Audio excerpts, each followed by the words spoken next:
welcome back to Faith, Family, and Fun Reviews. If you're new here on this channel, I share with you delightful, family-friendly, and faith-based movies and television shows.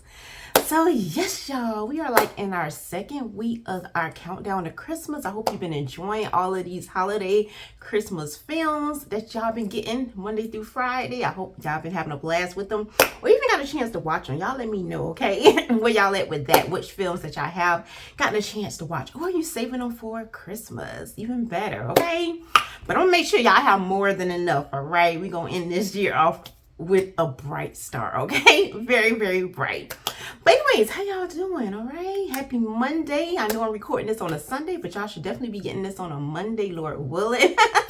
I'm just happy to get in here and get this recorded early because I want to have everything like scheduled to come out for the week for y'all. All right, and also I know I'm recording this on a Sunday, so technically I'll be hanging out with y'all later for our live, so I hope that goes good.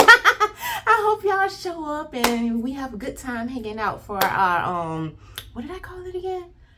Storytime Sunday with Beloved. Yeah, so depending on how that go, of course I'm recording this ahead of time, so I don't really know how it's gonna go, but we'll see. But most likely I'm probably gonna end up doing it every Sunday because I just want to just be showing up for y'all, okay? And if y'all come, y'all come. If not, that's always okay. The replay is always available. And I just been wanting to like express certain things because I had just got, okay, I'm getting a little ahead of myself because y'all can be like, didn't we already hear about this already? Because y'all getting this on Monday, but I had already pre-recorded this. But anyways, back to our regular programming. Our special feature today is titled Home Sweet Christmas. You guys can find this film streaming right now on Great American Pureflix. But first, let me tell y'all what this film is about. Sparks fly between a successful attorney and her childhood friend after they both inherit her late great uncle's sprawling patch of sugar maple forest. Oh wow, y'all, this film, well, first let's go ahead and reintroduce, not that she need any introductions, but the Princess of Christmas, Miss Candace Cameron Bure. Anytime that she is putting out a Christmas film, a holiday film, a family film, I am right there. I'm jumping on that because it tends to do really, really good on the channel. I have noticed, so y'all must feel the same way about any film that she's in. So that's number one. And number two is because I know that the film is going to be something delightful. It's going to be heartwarming. It's going to be something that encourages us, rekindle our hope, and just get us all excited about what's to come. And sure enough, as expected, she delivered in this film as well, playing this wonderful character named Sophie, okay? So Sophie is, we first meet Sophie and her best friend Sam when they are kids, like they're kids, hanging out at her uncle's, on her uncle's, like, forest, like his property where he produced all this yummy sugary maple, I think they made, what is it, maple candy corns or something? I mean, not candy corns, but candy canes, something like that. Something I ain't never heard of, which I'm sure is probably really true, and y'all probably like, blood, you ain't hear that? You ain't taste that, girl? You need to hop on this. The way they was talking about it and the way that it looked, where he made that maple and then they stuck their candy canes inside of it at the beginning of this film, as kids, I was like, oh wow, that looks so good. And it just reminded me of when you are a kid, when everything is, when you get to have all the different goodies like popcorns and candies and just all kind of stuff to just pop up around the holiday season, and it's always sugary and just melts in your mouth and just wonderful.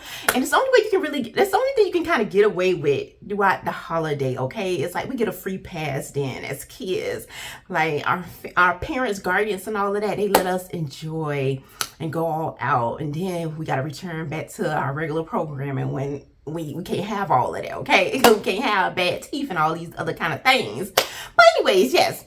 So Sophie and Sam, seeing their friendship automatically just draws you in. You're just like, oh, it's so cute, it's so precious. You would want like to have that kind of friendship that they have. You can tell it's very serious to them.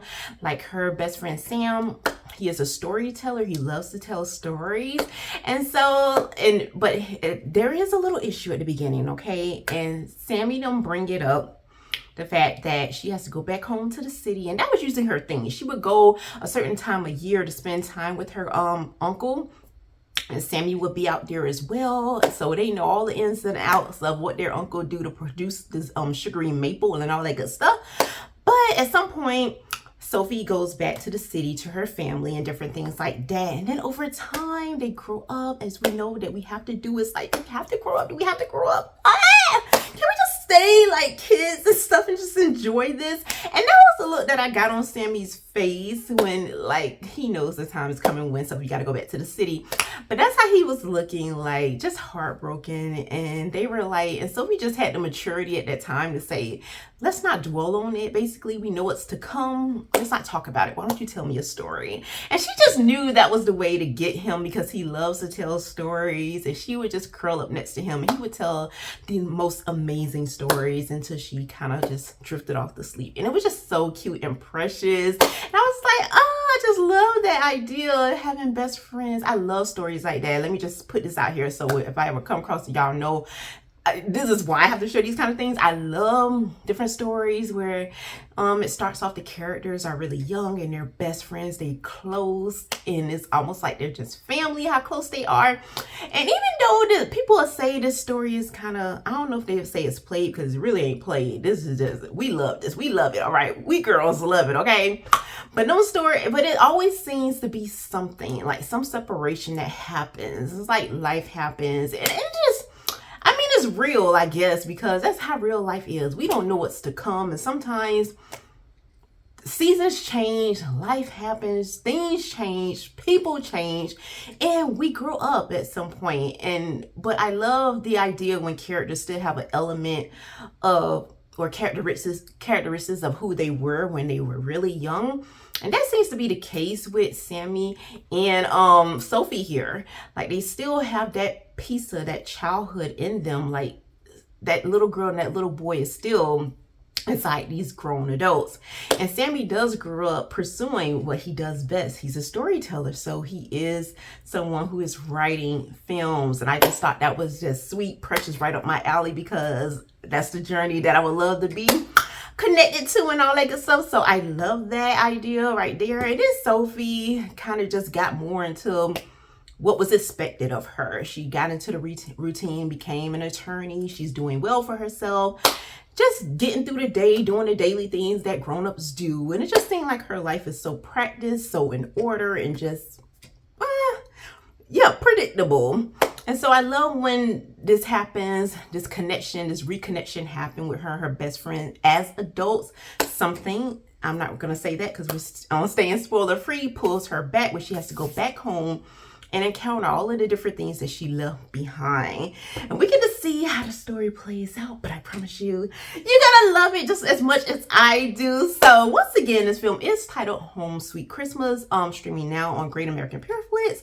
And shout outs again to the Princess of Christmas, Miss Candace Bure. Continue to bring us these films because we love them and we're here for them. So we're gonna go ahead and get into our scripture before I leave y'all for this evening.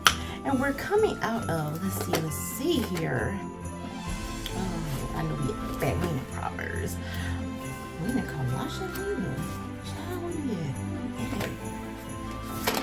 What did I do? Anyways, okay. Proverbs chapter 19, verse 8, and it reads, "He who gets wisdom loves his own soul. He who keeps understanding will find good." So that's all I have for y'all for this video. Y'all let me know what y'all thought about this film. Have you watched it? What are your thoughts about it? Who are your favorite characters? Where did you think the story was going to go? Did it end in a way that you expected? In a way that fulfilled that joy inside of you? All that good stuff, drop it in the comments because y'all know I read them, I do respond, and I do enjoy hearing from you. And y'all let me know how y'all feel about the Storytime Sundays on Storytime Sundays on Sundays live. How y'all feeling about that? Do you want to keep this going, keep this in motion, all that good stuff? Let me know. So until next time, may the Lord bless and keep you both now and forevermore.